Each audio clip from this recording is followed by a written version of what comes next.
So was I ever in the military?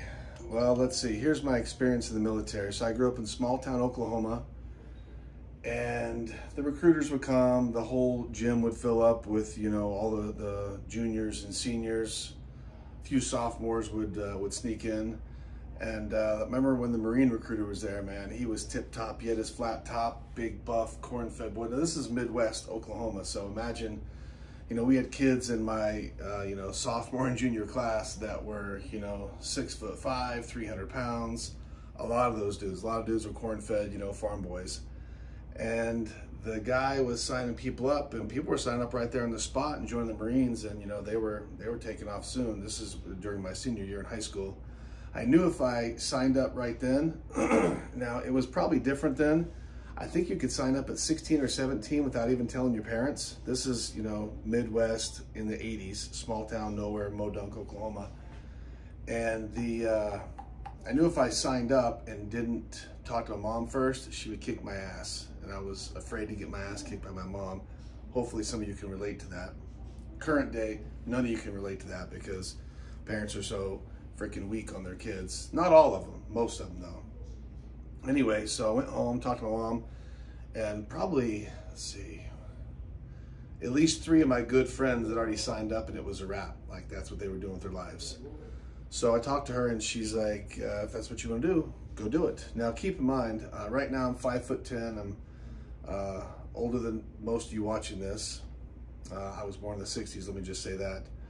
And what was I saying? Oh, I was a tiny, tiny kid. So I was 4'11" until I was 19 years old, literally up to here.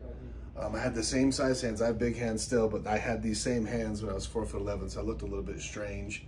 And I always had big forearms, like those same forearms when I was, 14 years old. I don't know why. Probably because I rode my bike a lot and I was always doing this. I know some of you guys are gonna say different stuff, but whatever. Anyway, so there's a recruiter office not too far from the house, so I got on my bicycle and I rode over to the recruiter's office, and he's like, all right, fill all this stuff out. So I filled it all out. I was honest about everything. I handed it to him, and I don't know, it seemed like 1,000 pages. It was probably, 3 or 4 pages, whatever it was. There's a lot of health questions. So he starts reading through it. Now I want you to picture this. Like, he's at a little tiny desk. The recruiter, he was, I was 4'11". He seemed like a monster to me. But he was probably, 6'4", 6'5", maybe 6'6", 350, flat top, big badass Marine, right? All in his, his gear. And he starts flipping through the pages, and he's like, oh. He's like, you got asthma? I said, yes, sir. He said, and you've had an attack as recently as like in the last month? I'm like, oh yeah, I spent, pretty much all of 7th grade in the hospital. I've had asthma attacks, probably 10 a year. All the mold in the summertime in Oklahoma is not conducive to people with asthma. So I was honest, and he said, I'm not even gonna submit this, son. He says, you're gonna get denied. There's no way they're gonna let you in, plus you're small. I was like, okay. So I was heartbroken, but I left. What am I gonna do?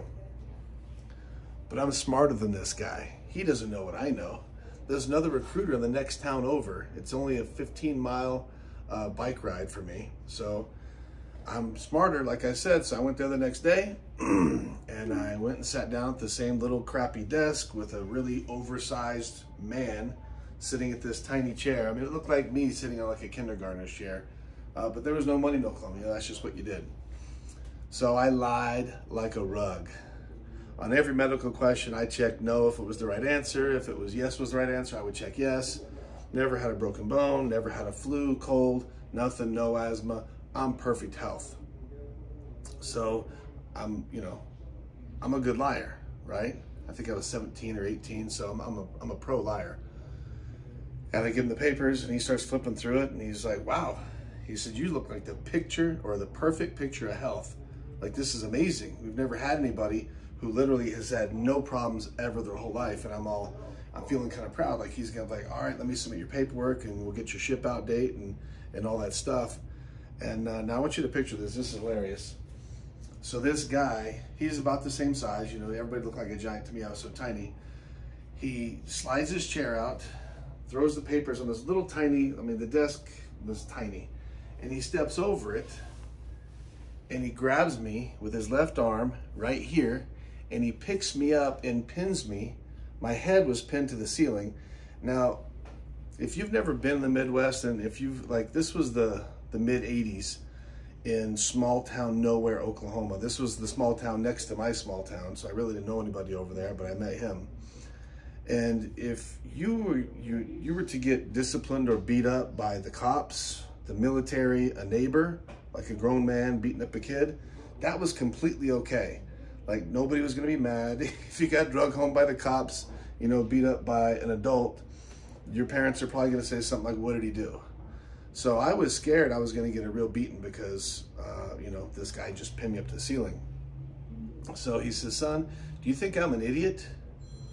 I'm like, what do you mean? He says, how many kids you think walk into a recruiter's office and just sign up? It never happens. We always go out and recruit at schools and universities and all this stuff.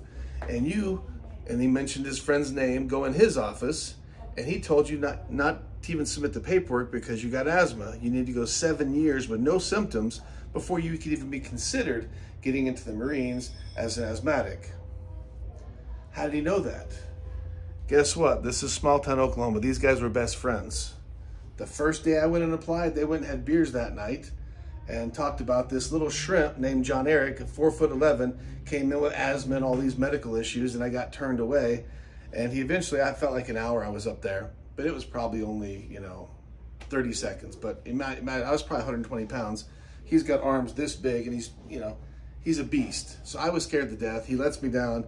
He said, son, I appreciate, or actually, no, he told me he could have me arrested by the military police, and I would do at least 25 years for the offense of lying to Uncle Sam about my health to try to get into the military. Now, whether that's true or not, I never checked into it. There was no internet, and I wasn't going to question it. I felt lucky he let me go. So he said, I appreciate you wanting to serve, but get the hell out of here. If you can ever go 7 years without an asthma attack, come see me. And if you're still this same size, probably don't bother. And he asked me, he says, if I was hurt, you know, this 350-pound guy, and, you know, I needed to go 5 miles, could you drag me or carry me? And I'm like, of course not. I'm a little tiny guy. And so I got the point. So that's my military experience. So I appreciate you asking. That's the truth, how I tried to get in the Marines and got denied in the Marines. So see ya.